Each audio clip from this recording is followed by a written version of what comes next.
What is up, YouTube? How y'all doing? Check this out, man. Check this out. This is part two. Diddy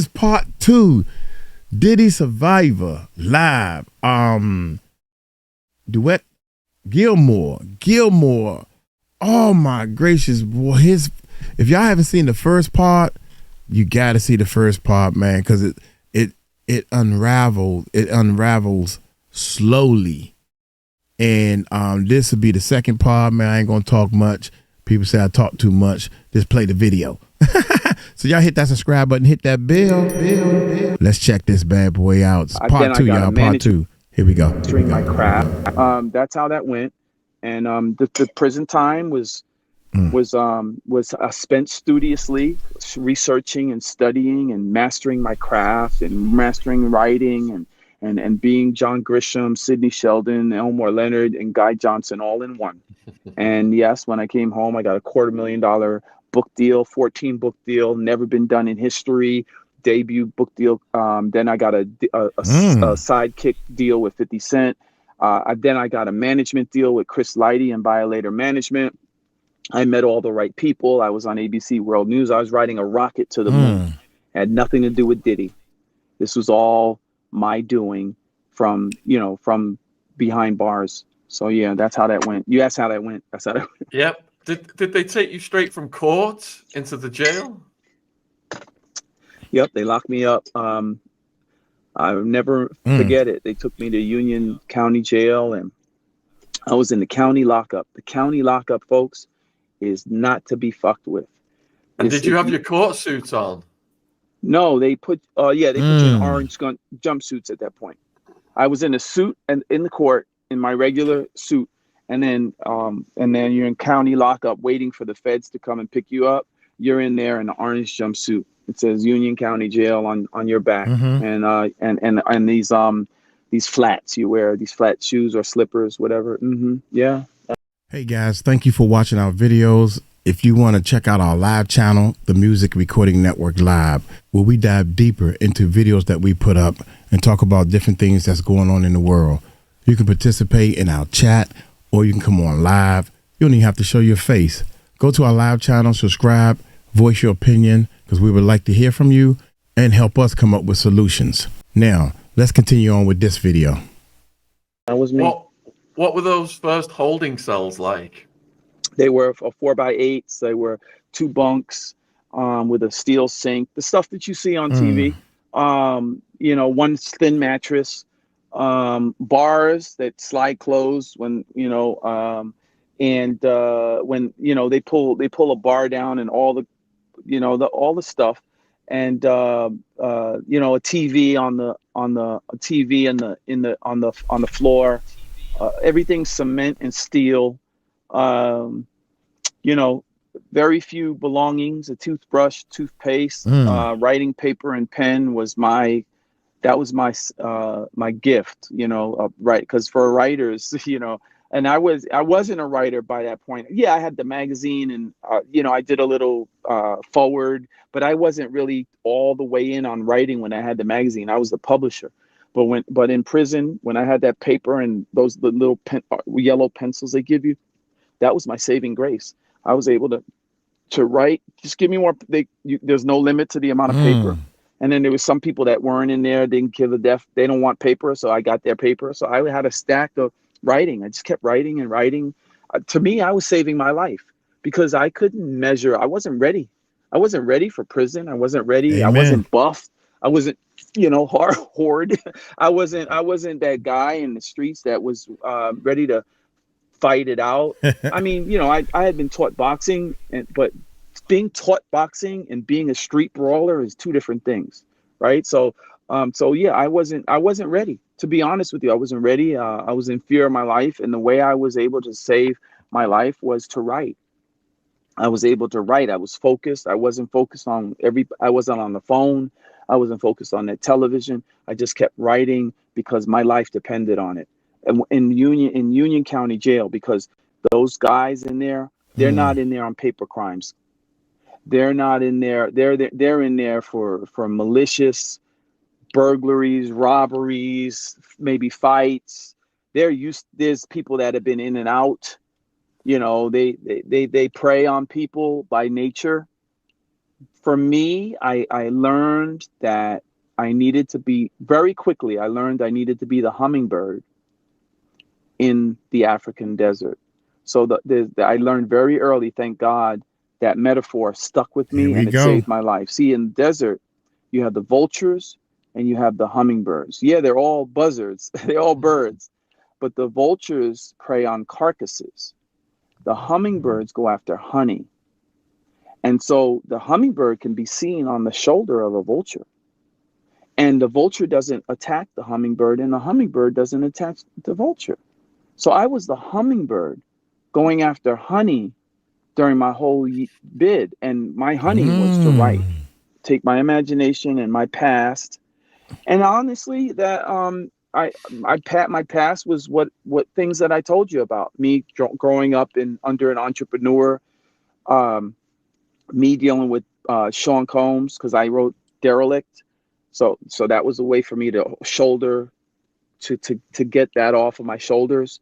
And then I continued to write and write and write. So that's how I survived. So where I was housed, it was like the white gang, ABs, Nazis, and it was like the blacks was the Mau Mau, and then you got the Mexicans, Mexican Mafia, the Chicanos. How was They mixed us all in the same place. And they were taking bodies out of there. You either walked out and checked into to what they call SAG, protection, or you fight, flee, or you know what I mean? So this was the reality. So people clicked up, though. The Muslims, the Aryans, the Hispanics, they clicked up.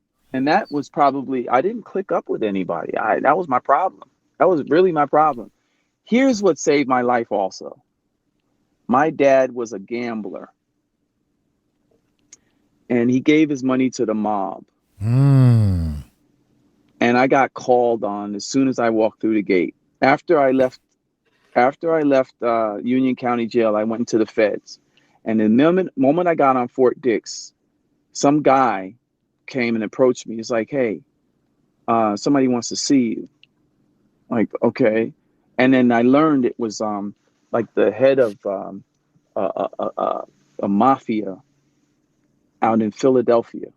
This guy has a popular podcast now. Yeah, him. And he called on me.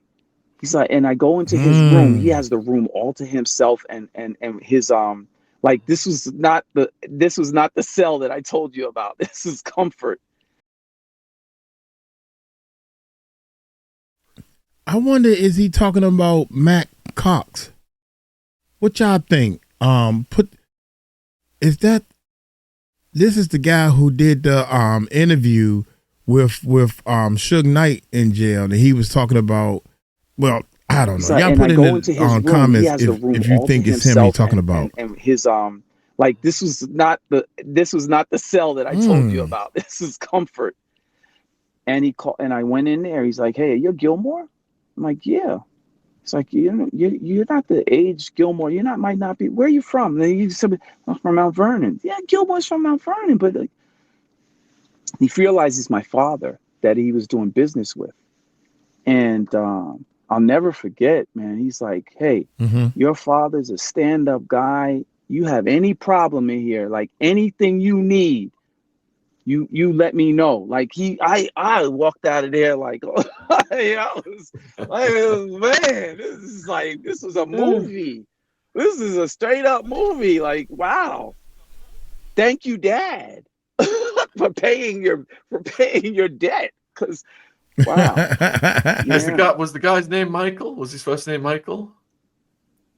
Yeah, we've done a lot with Michael. He's an absolute gentleman. Well, Mike Cox, I mean that. Did I say Matt? Oh man, I don't be knowing people's names, but that's who I'm thinking about. I think his name is Michael Cox. I don't know. Y'all put in the chat. Y'all know we live when we doing our reactions. I was in I county for can't like remember. maybe until they came and picked me up, maybe a month, maybe a few weeks. I survived county, and then they came and got me. The marshals I'm gonna take look you to that the up. feds, and you go through a Lewisburg. Lewisburg, I was in there. Lewisburg is notorious, man. I'm so glad I lived through that because they have lifers in there. So Lewisburg, and they take you through a few different prisons because you're on now you're on Con. I didn't go on. I don't think I got on Con Air, but I Sorry, uh y'all. to go to. I think I got on Con Air to go to one airport to the next, but not on any long trips. But they send you on a long ass trip just to go into the next state. You're like on this. Yeah, I've been on Con Air, guys, where I'm shackled. I'm shackled and I'm handcuffed and I'm going onto this plane and everybody looks the same and we're all going to getting let off at different prisons. I remember being at different prisons and I remember being at Baltimore City Jail at one point and then like you're going to all these places just to go to Allenwood, and Allenwood is where I spent about 6 months. They miscategorized me. I mean, I remember I was in there with gun runners and oh my God, just like really bad stuff was going on in Allenwood. And eventually 6 months later, yeah, we miscategorized you. We're going to send you to Fort Dix. And so that's when I went to Fort Dix. And that's when, Michael called on me and all these things are going on. So yeah. It's like, yeah. What was the food like in county? We had green bologna sandwiches and then slop in the evening. The food Green at bologna the sandwiches. food in county was shit. The pancakes, I love pancakes, and they were just like paper. And you had some sort of coffee. You could black coffee and 2% milk, and and then when you get to the real, well, Lewisburg had some really good food because these guys Mm, need to be mm, taken mm, care mm, of. mm. Otherwise, they would retaliate against even the guards. So they took care of each other. They ate good at Lewisburg. But remember, I in Marine Corps, that was similar. It was really similar. The food that we got fed in the Marines when we're at Paris Island and the food in prison, pretty much similar. You get a tray, you walk down the aisle. They put slop or greens or meat on your tray, and you keep pushing. That's so pretty similar. But then when you got to Fort Dix, now you got to really, it's different because now you're settled. Now, you can go to the mess hall if you want to. You don't have to. You could stay in. You could order from commissary. I was blessed to be on Fort Dix with a man who walked up to me one day and he says, "Hey, you're writing all the time. What are you writing?" "I'm going to be a best-selling author, sir." You mind if I read something?" Sure. I gave him a pad, my long handwriting. He came back to me and he says, "Bro, you are the Michael Jordan of this thing. Let me show you something." He took me back to his locker and he showed me a picture with him, Jay-Z, Dame Dash, and Biggs. It was the four of them doing a toast. And that was Emory Jones. And Emory Jones, for those of you who don't know, I think he runs Rock Nation now, but Wow. Emory Jones was also on stage with DJ Khaled and Rick Ross and Lil Wayne. And he's sitting there next to DJ Khaled and Jay-Z. And I think it was the Grammy Awards or the Oscars. And they're all sitting on stage doing a performance, but at a table with food. Do you remember that? And Emory was sitting there at the table, so like he was one of the king of the kings, But at the time, Emory said to me, "Bro, anything you need, I got you." And he would see, you only have a certain amount of commissary that you're allowed every week. Emory spent his entire commissary on me to make sure I was comfortable so that I could write my books. He said Wow. to me, he said, "Bro, I've seen this before, and Wow. I want you to just write. So you don't have to go to commissary. We can pay somebody to do your job, any job, so that you could just write, because you are the guy." And so, yeah, because of Emory, I was able to write some killer books that I've now got movie deals for. And Emory freed me, because if you can imagine, you're an outcast. You're in prison. You don't know anybody. I didn't know anybody. I didn't click up. I didn't have family. That I was married with 2 kids at the time, and she would come and visit me when she could. Well, she lived states away. She had to take a long ass trip to see me. But so I made do with what I had, and what I had was pen and paper, and Emory just like really sewed into me at a time that it was the most. He was my angel. He was my angel. He really like changed my life. And so you see, any of you can Google Jay-Z and Emory, you'll see him sitting by him at the basketball games, or holding Blue Ivy, or sitting next to Beyonce. Like, Emory is like the guy. So, and he's probably sitting with Jay now, maneuvering and mastering whatever's going on now with all of this, controversy. He's a very smart guy. Emory, a very, very, very, very smart guy. Why? You hear him being shouted out in Jay-Z's music for years while he was away. Like, very, very smart guy. Don't underestimate Jay-Z, because it's not just Jay-Z. Jay-Z's the biggest elephant in the room, but he may not be the smartest. So DeWitt, arriving at a new facility, a new jail, or a new prison, it's always the most tense, anxious time. Did anyone try and heart check you or challenge you arriving in any of these facilities? So in Union County Jail, they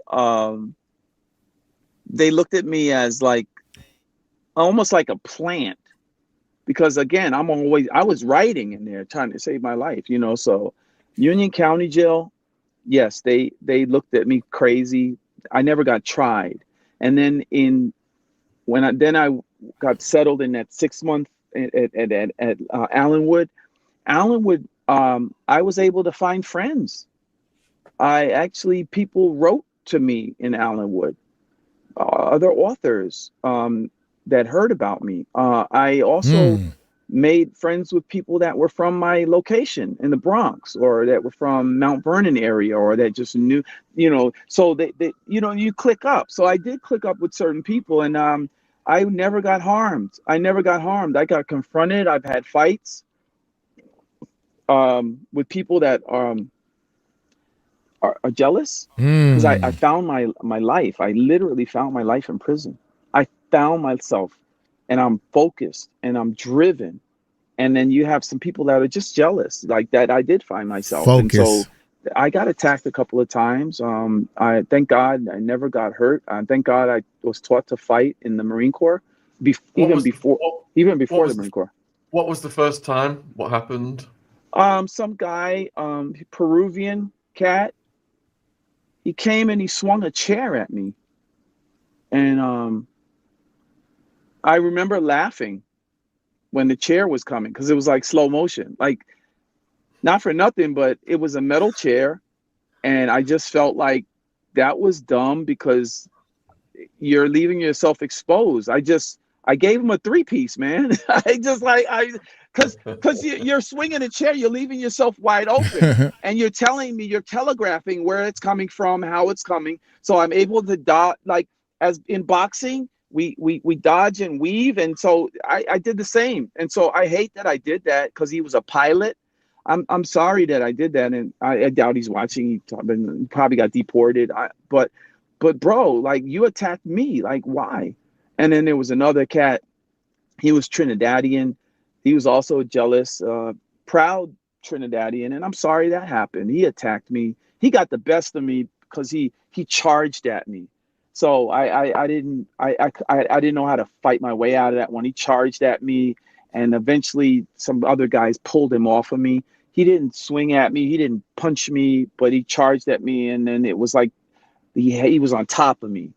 And so those were the 2 fights that I had. Everything else I avoided. I'm not a troublemaker, Sean. I'm not a troublemaker. Even under those circumstances, I mind my business. I try to find something to do. I turn my lemons into lemonade. That's who I was. That's who I am. It sounds like you were helping the guys. We've got a comment here. within the metaphor, was also a hummingbird within the prison system because he fought for prisoners' rights. Therefore, the vultures did not prey upon him as he sat upon vultures' shoulders. So you became an activist. So the thing about what he was doing was he was doing legal work for people. So when you do legal work for people, you're in a good space because people need you, and you're sort of protected because they realize you're the legal beagle. You're the, you know. But for me, I was just very quiet and minding my business, and I attracted Emory, you know, to me by minding my business. You know, I wasn't looking for money. I wasn't looking for help. I had an agenda in mind. I'm going to write these books. I'm going to be a popular author. This was I'm going to be a best-selling author. This was my agenda. And so help me God, I manifested what happened. Like, I literally have been on ABC World News. I've got my first book deal was the biggest in history. I'm the writer for 50 Cent. And then of course now I'm on Good Morning America for all of this stuff, right? But all of these things are because I manifested and mastered my craft. And so for anybody out there, I know there's people that are feeling like, who is this Jay-Z, stay this P. focused. Diddy, and now this guy, they're all big and this and that. Like, you don't have to feel like you're forgotten or that you're the have not in life. All you have to do is master your craft, and you can become a player on the field. You can achieve something. There is room for you to win. You master your craft, you do the work. So don't look for the hacks in life. Don't be a bad boy. Don't be a menace. Be nice to people, be good to other people, and continue to be better and be a practitioner and an apprentice at what it is that you want to manifest, and you will hit pay dirt. There's the reason why I became a successful writer is because I learned from Dr. Dennis Kimbrough while I was in Allenwood. Instead of fighting my case, because I could have shaved some time off of my case, but instead of that, I decided to. I watched a video by Dr. Dennis Kimbrough, and he said in the video, it was a long speech, but here was the juice the nuggets that I took from it.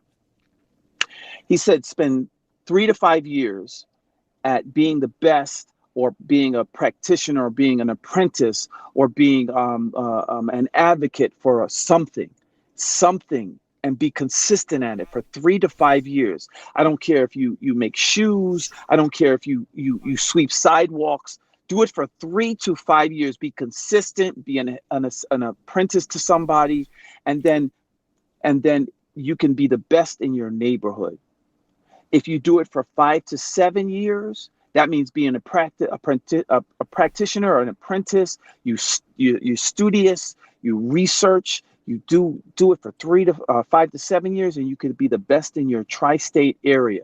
You will be noted, and you'll be known to be the best at what you do. But you do that for 7 to 9 years, which is what I focused on.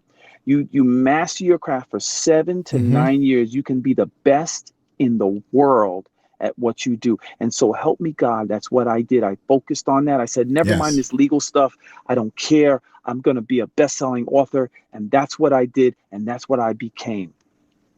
So your question from the viewer here, Eye to Eye, is asking, did you make your bunk Marine Corps style?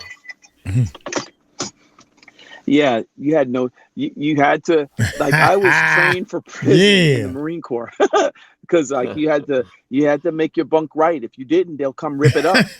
They'll come pull it apart, and you had to put it together again. And they'll not only do that, they'll throw all your personal items all over the place. And then if you piss them off enough, they will take it out on the rest of the platoon. And if they do that, that's your ass. Because when the platoon is angry, they'll come get you and give you a blanket party. They piss. And a blanket party is where they, late at night when you're sleeping and the drill instructors are missing, your COs and your officers are missing, they're sleeping, they'll come and they'll, on each side of the bunk, there'll be 2 guys, they'll pull a blanket over you, all over your body, your head and everything. And then there'll be 4 other guys, they got locks, they got combination locks, they'll tie them to the end of the belt, and then they'll start beating on you. And it doesn't matter if the lock hits you in the head or it doesn't matter. They give you a blanket party. So you learn to toe the line really quickly. And so, yeah, I've had a blanket party. You've got to be in compliance, otherwise there's going to be collective punishment. How were your Wow. cellmates over those 7 years? Over time, you Wow. learn to conform, or you learn to conform. You learn to, like I say, know when to hold, know when to fold, know when to walk away, know when to run. Just being honest, like I've just focused on mastering my craft. I met a lot of people. I was able to get a lot of research in prison. A lot of people, like I met the nephew of one of the big drug czars that got taken down back in the day. That you had the cartel and you had the copycat cartels, and so I was in a space where I was with a lot of the copycat cartelitos they called them, and I was in there with a lot of the drug runners and people that were actually dope runners as well. And so I learned a lot from them. I wrote a book called The Last Kingpin, and that's where a lot of the date. You also have agents that got locked up too. You had judges that got locked up. So I was able to do a lot of research in there and get to the nitty gritty of like a story that I was telling, like a novel I was writing. So yeah, so that was my life. I went into full stealth writer's mode in prison. Be clear, like I know it's novel. You see all these movies in prison, and you see the you see the nonfiction and the fiction. And for me, it was just like I turned it into an incubator. I made it work for me. They said, I made the time work for me, and it really did. Like I literally came home, got my life together within record time, and got a multi book deal that turned into millions of dollars in book sales, not just for the publishing company, but also I sell books myself. So I had my independent, and I had the big publishing company that got me into the Walmarts of the world. And so it was, and then the movies, it was just like a lot coming out of me at the same time. I was in the New York Times, like front page article of the arts and leisure section. And it was like a big cupola. I wasn't sold on my own fame, but I understood it. And I understood that it was part of my journey. I'm here like for the long term, like no more dumb decisions in my life, whether it's people that I meet, Diddy. Yeah.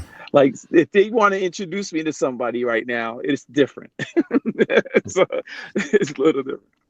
It's commendable that you turned it into the educational opportunity of a lifetime, and there's so much shenanigans in there. And a part of that was your reading, obviously. And the next viewer question is, did you read a lot, and what books did you focus on? I read, first of all, success books. So I read Tony Robbins, Les Brown, Dr. Dennis Kimbrough. I read those books. But for fiction writing, I read Spiders Spin Me a Web. I think Patterson wrote that. Telling Lies for Fun and Profit was another one. I read by Stephen King wrote a book called On Writing. And so the first part of the book, not so much, but the second two parts of the book were very important because I learned that Stephen King wrote under another name. He wrote under Richard Bachman. The Bachman books are off the chain, guy. If you like Stephen King, like, oh my God, the Bachman books. So life imitates art, right? Shooting up classrooms didn't start with what you see in read Rage. Stephen King started all of this. So yeah, I read Guy Johnson was a guy that turned the tables for me too. John Grisham for sure, but Guy Johnson turned the tables for me. That's Maya Angelou's son. He wrote a book called Standing at the Scratch Line. Really changed my life. And so these fiction. Standing at the what? Wait a minute. I've been trying to look some of this stuff up sometimes also. That's Maya Angelou's son. He wrote a book called Standing at the Scratch Line. Really changed my life. And so these fiction writers showed me their blueprints by having books. And so I read their books and I kind of figured it out. And I basically, Sidney Sheldon, one of the GOATs, I read and dissected their books and I says, oh my God, I got this. And that's when I started killing it. I started writing, and so help me. But master your craft, because everything else will come and find you. Just master your craft. I don't care if you do floors, do the best floors, because Oprah will call you to do her floor. You know what I mean? You never know who calls you, but master your craft and you will hit pay dirt. Yeah, I read on writing, found it very inspirational, especially the story he's talking about. He gets run over down the country road and his recovery from that. So what was your release like? Were you anxious, anticipating, the excitement of getting out? What was going through your head at that point? Man, I was glad to have a little support system. I was still married. So I got married before I was in. Right before. And so she stayed with me. Well, she stayed with me on paper while I was in for seven years. Wait a minute, man. What that supposed to mean? Come on, man. So she wasn't a ride or die chick. Is that what you saying? Oh, right before. Oh my gracious, and man. So wait a minute. Wait a minute. Me. Well, she stayed with me on paper while I was in for seven years. And when I came home, it was fireworks.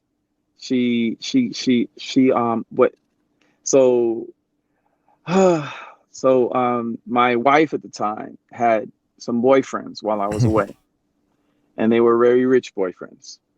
One worked at Pfizer, and another was a doctor. Wow. And she was seeing them. She was being resourceful. I can't be mad at her because I was taken out of the equation. No more bread earner. So I'm not even mad at what she did. But the truth of the matter is she had boyfriends. And those boyfriends put her in high rises, sent her on trips, took care of the kids. They paid the kids going to school, like all those things. So, but she didn't cut them off when I came home. One of those boyfriends actually cut a check for 20 grand and I was able to go print 20,000 of my first book. And for any author out there, you understand that's big, because now I was able to be in the bookstores. She didn't tell me who he was, though. She got him to cut the check, but she didn't tell me who he was. Had she told me who he was, I probably would have never paid that money back. I would have called that dues. Okay, we're in the clear now, buddy. But I found out later that they weren't just, friends. You know what I mean? So coming home, getting my license in order, getting my driver's license in order, getting my life in order wasn't as hard as for most people. I had it easy.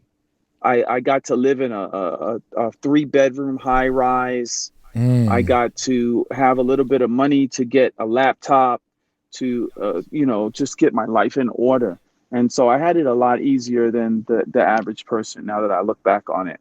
Well, I've hogged your time for so long. I best get the viewers' Diddy questions in. Oh, okay. So unqualified. Yeah. I got a funeral to go to, but I think we're good right now. We're still good. Go ahead. All right, you just let me know when you want to go. So unqualified therapist is asking, how many people do you think that Diddy has unalived?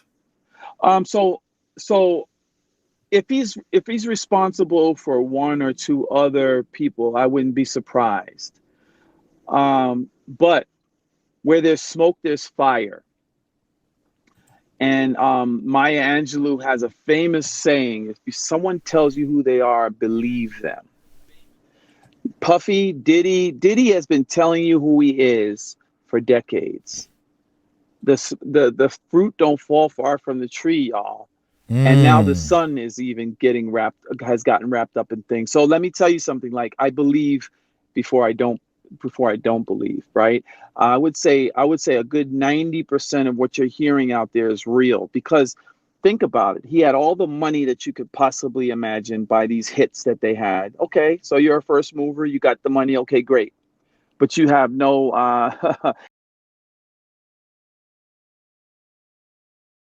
and all the artists that he beat, he had all the money from the publishing and all the rights to everybody else's music. Then he talking about he giving everybody their rights back if they publishing. Come on, man. Come on, Puff.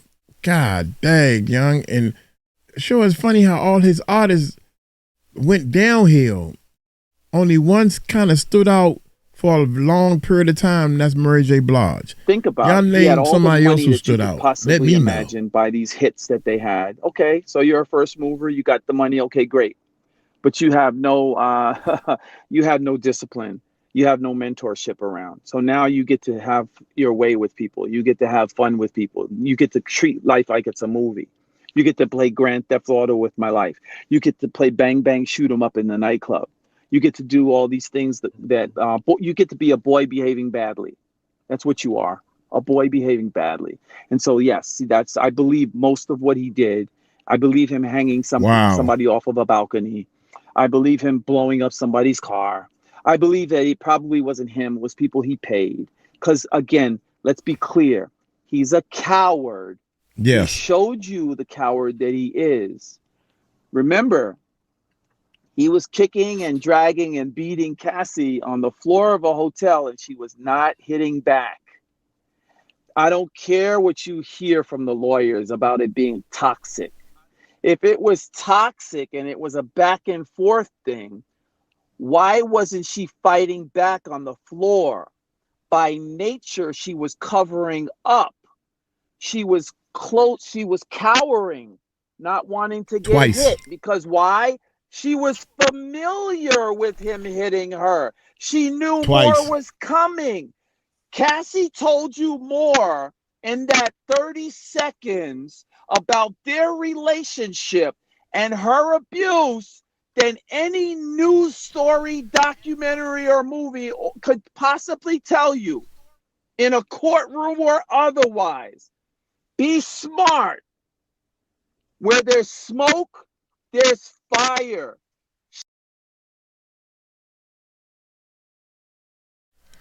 Also, I mean, I don't mean to stop it, but sometimes y'all gotta stop it. But Puffy put his hands on a couple of other girls, like the cook, all this other stuff, man.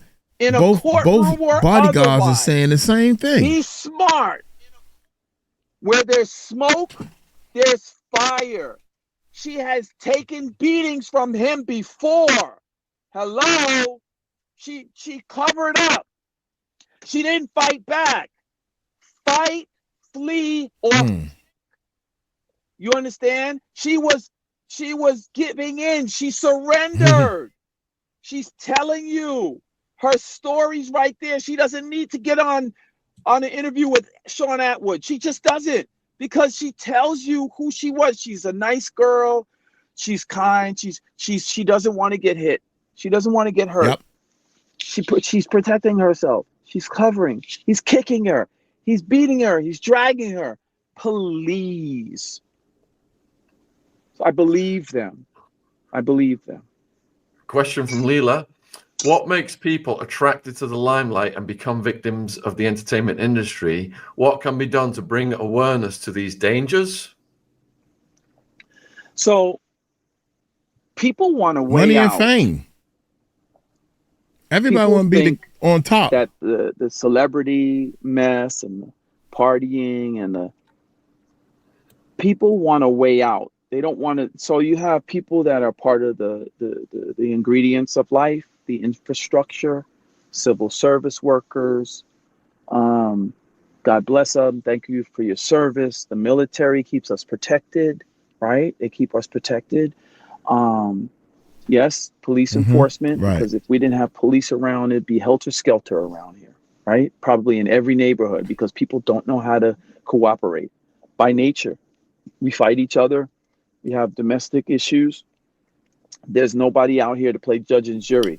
So we need civil service workers. We need people to collect our garbage by the day. We need cooks, because we don't know how. Not everybody, right? But I'm simply saying that we need the infrastructure in society, and they're going to be done by people who just want to toe the line.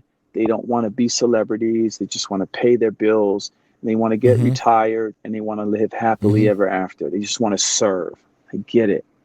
And then there are other people who are extraordinary, who are very gifted, right?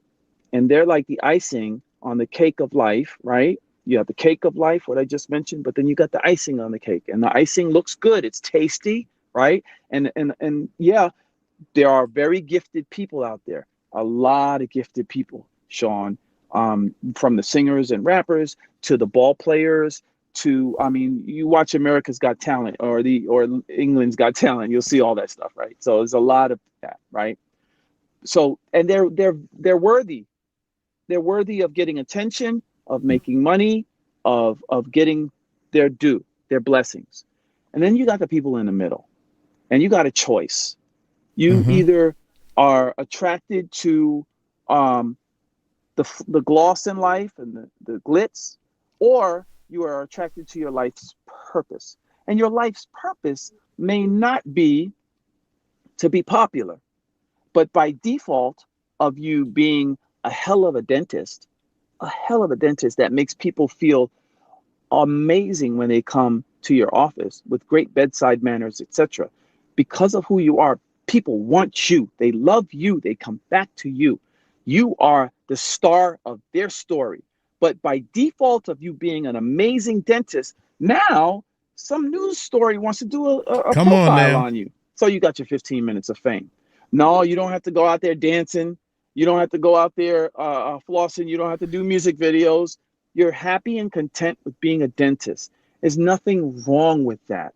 There's everything wrong with you wanting to hack life and get to a space hypothetical, get to a space that's hypothetical, that's empty, that's shallow, that doesn't have substance, that won't sustain, right? And those things are they're known to be a waste of time. They're known to be a quick lottery ticket, right? A quick lottery ticket that does not give you an answer, that they doesn't give you substance that you can live off of, that you can feed your, that has legacy. It doesn't. And I said this earlier, Sean, master your craft. If you want to be in entertainment, understand the full of entertainment, understand behind the scenes, get your niche market. Just don't say, oh, I want to be rich. But forget that. If you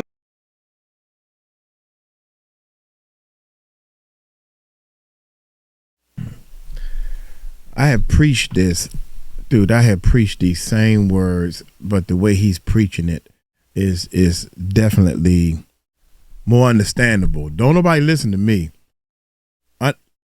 Study your craft. Study parts of the crafts you don't like. Study parts of the crafts that you like the most. Why do you like them the most? Study parts of the craft that you think everybody else like. Find out the why, the how, the what, the when, how often. Study. When I say study your craft, you should know every little thing about it. Understand you should know more about what you don't like about it. Scenes. Understand. Get your niche market. Just don't say, "Oh, I want to be full, rich." The behind the scenes. If you like money, go work at the Treasury. Learn about money. Learn how to make money.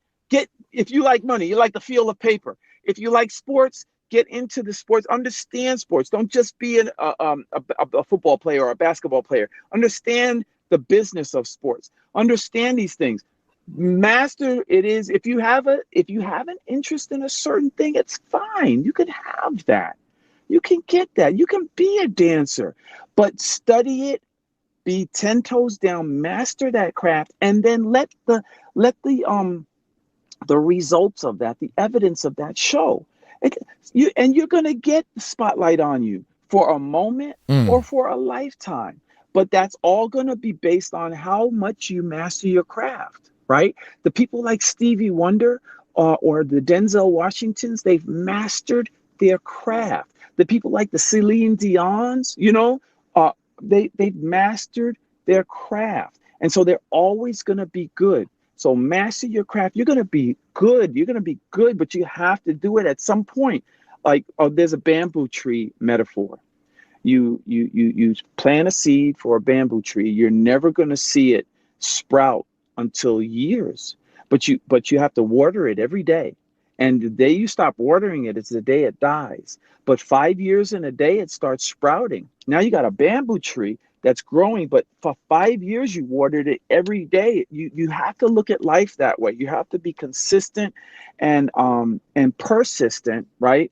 You have to have an actionable plan. Have daily agendas that lead up to monthly or weekly or monthly or yearly goals, and then those yearly goals should reach up to your purpose and your life's purpose. And somewhere in there is what we call the dash. And that's the substance of life. That's the juice of life. And that's what people gravitate towards, folks. They want real things. Gravitate towards those real things. So I'm not mad that the person, the comment was, "Oh, I got something to tell you about Ellen DeGeneres." But be 10 toes down in what it is, master your craft, and you'll hit pay dirt. Let me tell you about Ellen DeGeneres. And this. It's just like before you go to his next point, think of you had a baby. Mother and father had a baby. You are on that baby almost 24/7. You are at his begging call, mastering it until all of a sudden it grows up and now asking for the keys. You don't have to change the diapers no more. You don't have to tell the kid when to do their homework, how to study. All that stuff you done trained the kid for. Now they asking for the keys to go to their own work. Now you trying to teach them, if they want to listen, how to save money and how to do the next part of life. Master your craft, that's all. And what it is, master your craft. Master your craft. You'll hit pay dirt. You have to train and develop your craft. And this is my problem with Ellen. Ellen fortified Diddy's career. She elevated Sean Combs and put him on stage over and over again for the world to see. By nature of you doing that, Ellen, you have ushered in millions and millions of people into the Diddy ecosystem. Not only that, you've given him millions and millions of dollars by you ushering him. So I don't have a problem with that. But Ellen, you know what my problem is? When you saw Cassie being beaten up on the floor of the hotel room, you zipped your lips. You made whatever excuse you did. So we need to be accountable, folks. We can't amplify someone and raise them up on a pedestal. Amen. And give them all of the money and the power and the notoriety. And then when they do foul, that's not a foul ball, guys. That's a deal breaker. What he did to Cassie is a deal breaker. So Ellen should have used her same platform to put out a decree.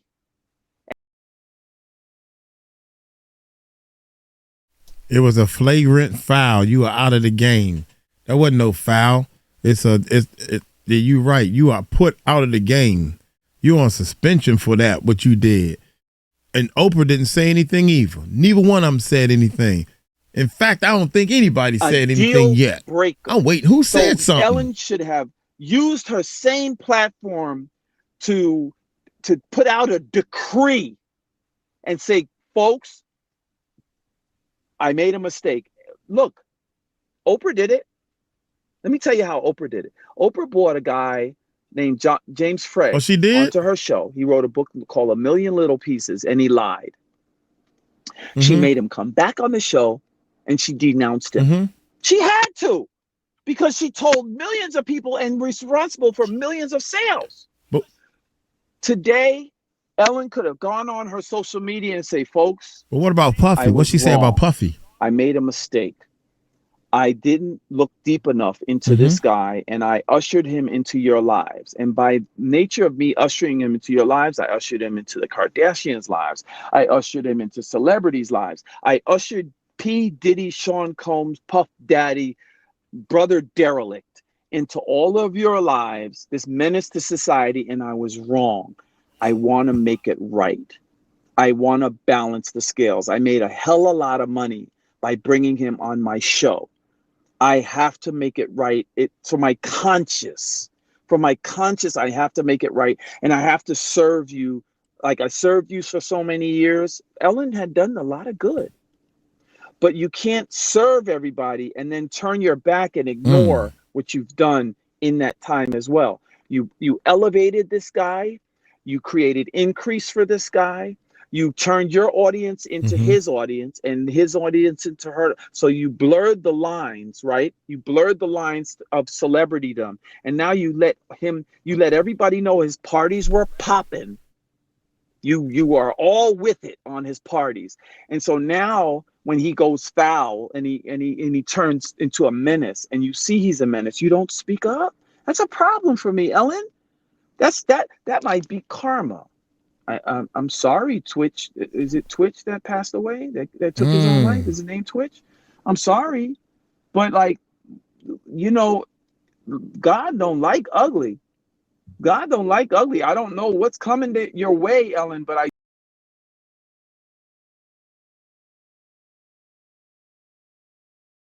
I think he got that from me. I say that all the time. God don't like ugly. I'm sorry. It might take him a little while, but you're going to get yours. God don't like ugly. God don't like ugly. I don't know what's coming your way, Ellen, but I do know that you need to speak up. Your time is not come.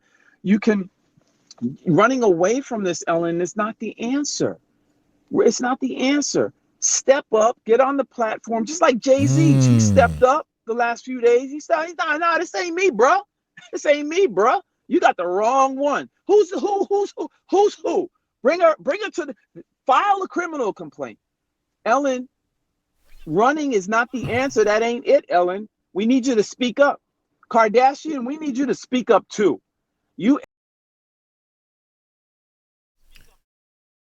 They not gonna speak up because they know they on them tapes. They know that they on them tapes. And so we're not saying scared, that you're man. 100% guilty, that you're responsible for all these lives, but you ushered the naive white girl of age 13. You told her, "Oh, it's okay for you to pull up on Diddy's party because we say Diddy's okay. He's good with us. He's gonna be good with you. Go to the Hamptons. He's gonna be good to you. Yes, accept his drinks because you know why? He's good with us. He'll be good to you." No, all of these people, Sean, they need to speak up and speak out and use their platforms, their social media, and they need to speak up and say, "Hey, I was wrong. And I'm sorry. Let's make it right. Let's talk." And if you don't know how to make it right, ask questions. Use your platform to tell stories. How about that? Use your platforms to let victims tell their stories. Vet them out. Get your lawyers to vet them out, Ellen. How about that, Sean? That's a way to do it. Balance you went and you amplified this guy for so many years. Why don't you use your platform to tell some stories? Why don't you let Natanya Rubin tell her story? Why don't you let some of these other folks tell their story? He hung somebody off of a balcony. Have them tell their story on their platform. Have somebody write their story, write their book. I mean, there's so many ways to balance the platform, Sean. But I think Ellen she still has a platform.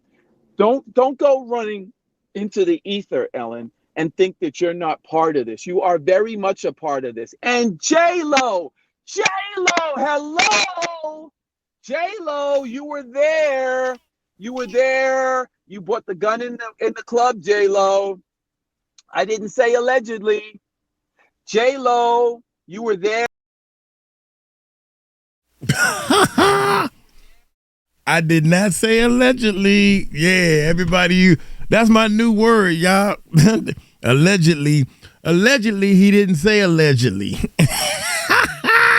There you go. Come on, man. I'm looking for some truth. And think that I am looking for the truth, baby. Very much a part of this. And J.Lo, hello.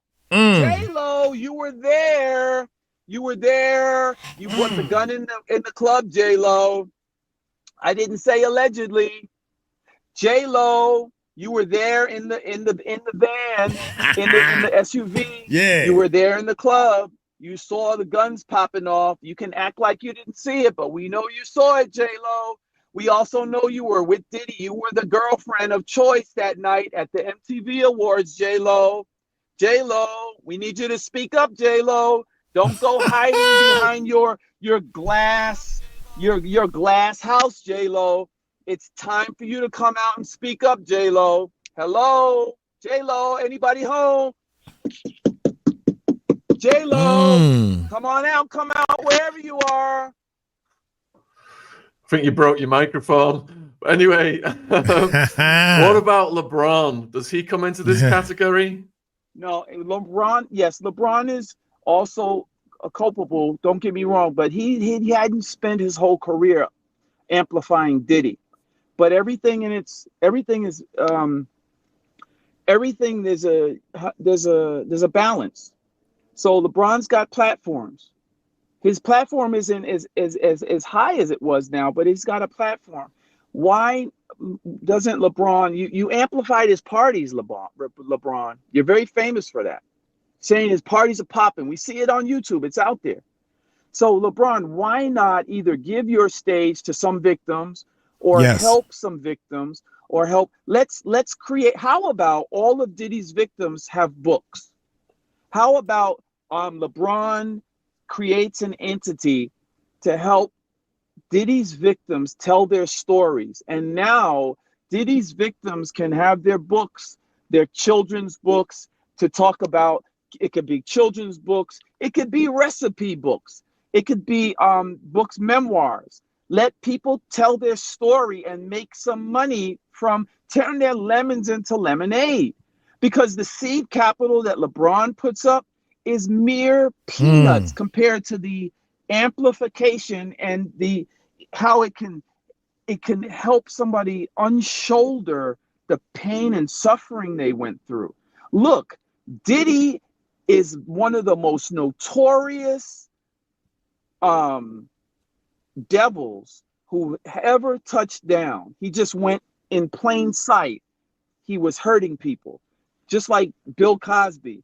In plain sight, he made it an excuse that it was okay to put Spanish fly in people's drinks and essay them, right? So before Diddy, it was Cosby. Now before Diddy, it was Cosby, Epstein, Peter Nygard, and Weinstein. Weinstein wasn't as bad as Epstein, and Epstein and Weinstein, I don't think they were as bad as Peter Nygard. He was horrible, taking out women's fetuses just to get he was horrible. But Diddy is probably the worst of all of them. And the dope inside of the baby oil is menacing. What? It's really like, wow, that is, it's wicked. It's wicked that you don't want to drink because you know that drinks can, but instead you splash baby oil on them, or you have a massage given by one of your gloved assistants. And now all of a sudden the person's feeling woozy because the oil is getting into their, that's wicked. Who thinks of that stuff? So we've yet to see it all. The courtrooms will tell it all. Have you heard any of the celebrities who may be next, or do you have any opinions about pending Diddy? Well, I have a lawsuit. I'm not letting up. It's a $5 million lawsuit. It matters not how much money it is. The point is I get to tell my story. So I filed November 3rd. I was thinking an attorney would come and pick it up. I did sign with Busby initially, but then I realized what he was doing. He was going for numbers, and he wasn't really taking care of his clients. He was sending us videos every week, kind of keeping us at bay. Oh, don't worry about it. Be strong. We got your back. Yada yada yada. Busby, look, I thank you for your service in the military. You had a great idea with letting all these people call you. I was one of the callers. You had me signed up, but then I had to pull out. Wow. I had to pull out because I realized you weren't really paying attention to your victims. Smart. And then when I did pull out, you know what I did, Sean? I went and I filed the lawsuit on my own. I didn't realize I could do it, and I did it. And then on top of that, that's when the real justice started. The real justice was me being able to tell my story. All these people have a story to tell, but now I was able to tell my story on Good Morning America. on USA Today, on Baller Alert. All these people came out. I've been out here for years. Now they're coming out. So the other celebrities and stuff like that, I think it's a core few that may have known that the person is possibly derubbed.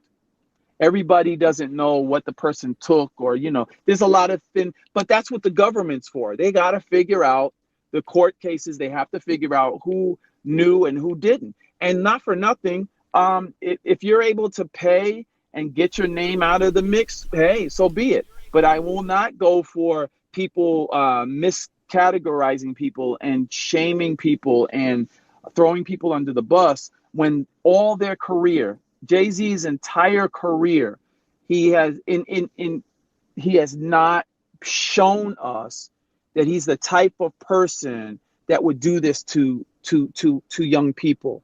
He's not the type of person. He's busy, number one. Number two, he has handlers. They know his schedule. They know where he was on MTV night. That's why this is now turned upside down. Do you understand? Or right side up? Because when you get successful and you're doing everything above board, and that's all you do is go back in the house with your wife at the end of the night, which is the type of thing that we do as successful people. You don't have time to be out here in these parties doing these types of things. So you have a scheduler, you have an assistant. So everything everything in the dark is going to come to the light. You all will see. I have 100% faith, and I'll put my career on this, that Jay-Z's not involved with this stuff. You're just putting him together with Diddy because he's in pictures and he's at these parties. But there's levels to these parties, guys. And Jay-Z has a family. He has a whole wife at home. And she's not one. She's showing you she's not one to play with. Are you going to be a witness in the Diddy case? You're getting asked.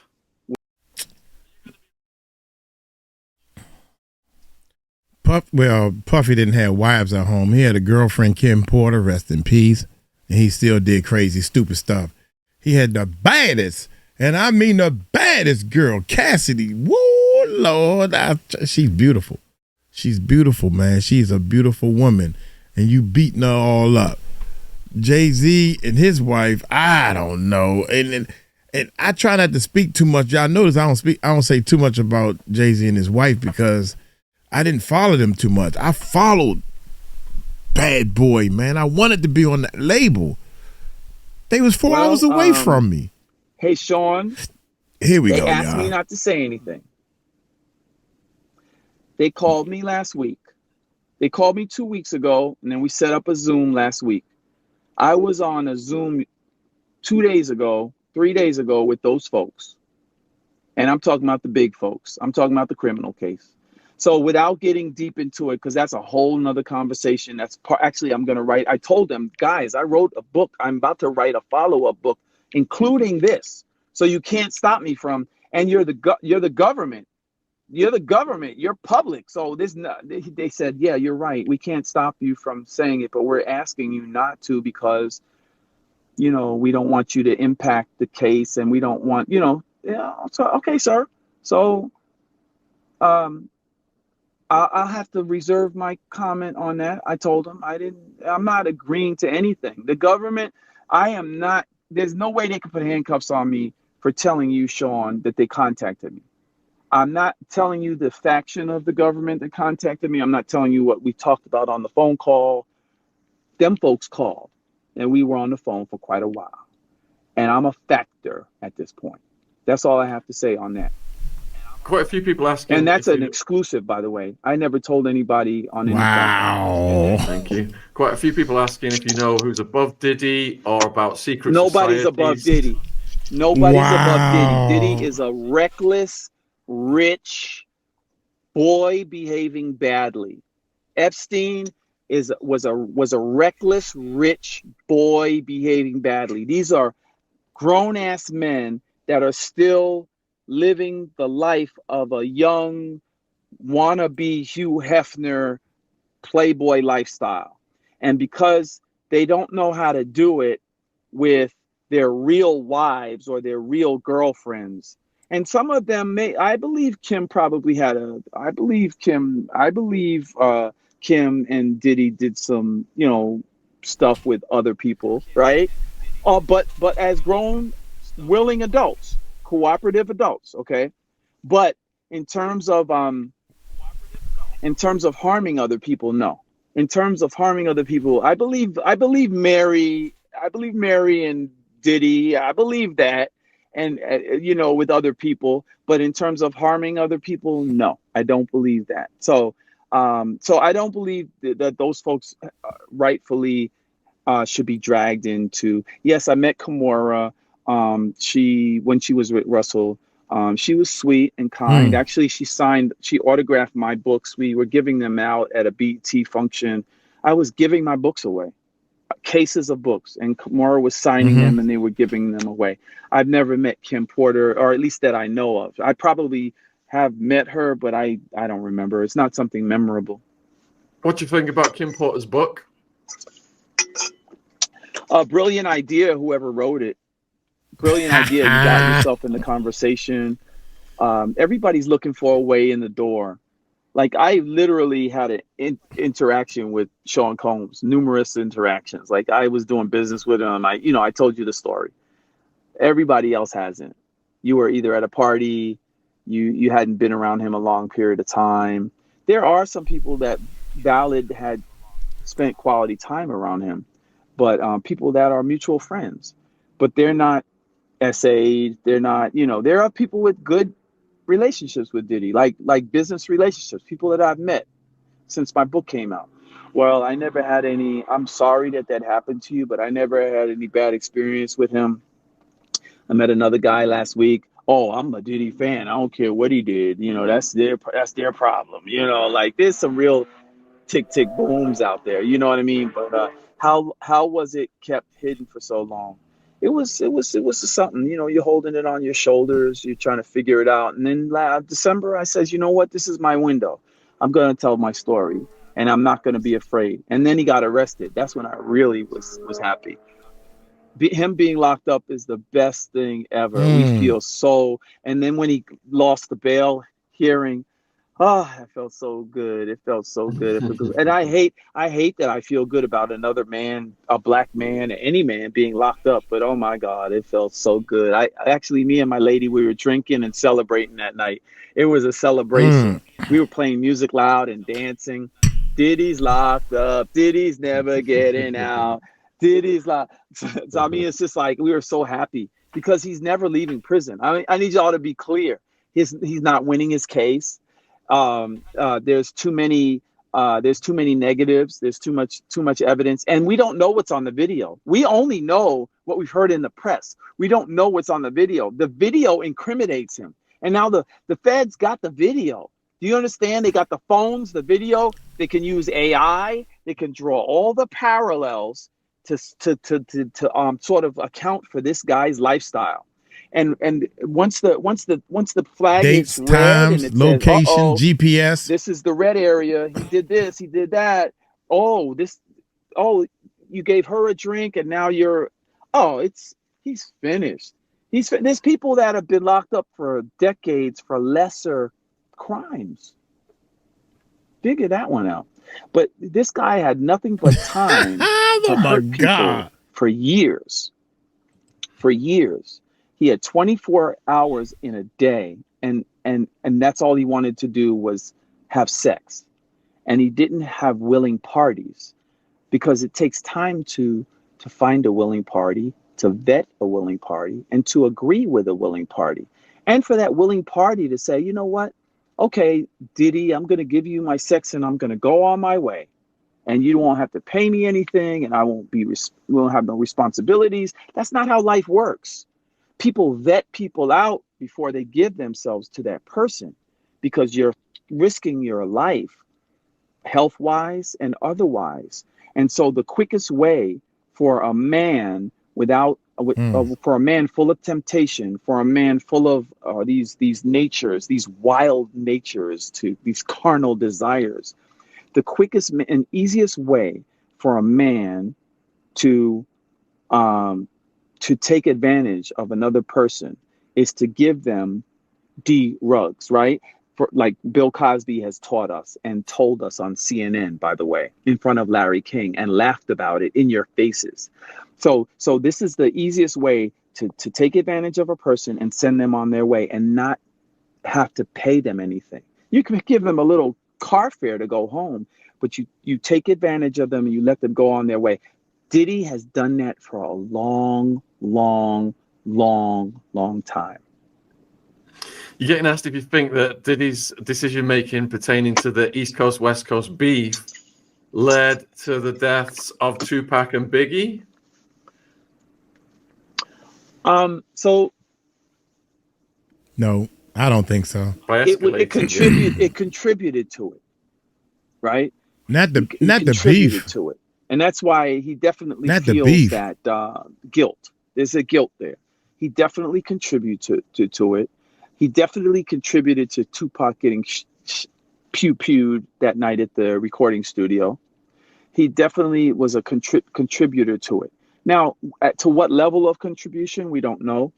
But he was a contribution to it. So as you can see from my story, Diddy is not kumbaya, right? Where I am kumbaya. What if Diddy was kumbaya throughout his life? What if he was kumbaya when he was winning these awards or making this money or doing these things on stage or making this music or in the studio or with women? What if you were kumbaya? What if you were, okay, I'm going to be a nice, my persona is bad boy, but I'm going to be a nice person behind the scenes. I'm going to be super nice and kind to people. Look, if I want sex with a woman, I'm going to ask her. I'm not going to force her. You know, like all of the things that make you a nice person. Like what if? But he didn't choose that route. He took the easy route, which is to put something in someone's drink, or you know what I'm saying, Sean? So no, yeah. I think he contributed. But remember, you got to remember, he already told us he's a coward. He showed us he's a coward, and that's not a coward's nature, right? To go K somebody or shoot or do these things to people. You pay somebody to do it, or you know what I mean. You like you know what I mean. He's not the person that'll do it himself. He's the person that will pay somebody. But I will say that he's grown that muscle of taking advantage of people for years. So there's no telling. DeWitt, you've been really generous with your time. We've done well over 2 hours now. You've answered all the questions. I want to thank you, and I also want to give a shout out to Pop Crime TV with Lauren Conlin. I watched your interview on her channel. I put the link in for Lauren's channel in the description box below this video. And I've put your links down there as well. I'll put it in the live chat right now. So I'm Sean. I write fiction, right? As Relentless Aaron with 2 A's, and so that's how you're gonna find all my videos on YouTube. Relentless Aaron, and D Gilmore. I write nonfiction. So I've decided that those are my 2 names that I'm writing under. But my birth name is DeWitt Gilmore. Like Natanya Rubin. Like Cassie, like Little Rod, I matter. I'm a human being with blood and bone, like you and you and you. I'm no different. I'm no more special. I have 24 hours in my day, just like the rest of you. I am humbly asking for you to give a little grace to people that have shouldered these things for years and who have been afraid of his money and his power and his wealth. I'm asking for a little grace and a little understanding and a little more humility towards people that have been through this. We want to live our lives. We want to tell our story and let the chips fall where they may. And finally, no Diddy. Thank you for spending time with us, my friend. We wish you all the best in your endeavors. And finally, no Diddy. You take care. I'm going to close the show. Cheers. Thank you. Thank you. Bye-bye. Bye-bye. Wow, what an interesting story. I mean, imagine being shot at by Diddy. If you've jumped on late and you didn't catch, I think it was about, he did the build up to the story for about 30 minutes. then it all pops off at about 30 minutes in. And then we go into his incarceration. And yeah, it was a hell of a story. And he was really good at telling it. And he was really gave a lot of detail. So thank you for tuning in, guys. Thank you for all your questions. I'm going to go over what we've got coming next. This Man, I know one thing. These long interviews, right? And I want y'all to understand something about me. I'm learning and I'm studying all of this. I'm at a point now that I can sit down and analyze. And I heard y'all. I heard the people say I talk too much, but you have to learn. You have to, you do it your way, and then you try to sit back and be like, God, that ain't right. Oh my God, well, what was I saying? But the longer videos, I'm looking at this guy and I'm saying, man, his story by himself has taught me so much, man. You have to master your craft. You have to keep mastering your craft. If you're going to get on here and you think you're going to do some interviews and you never did an interview before, I had 5 people come on my channel.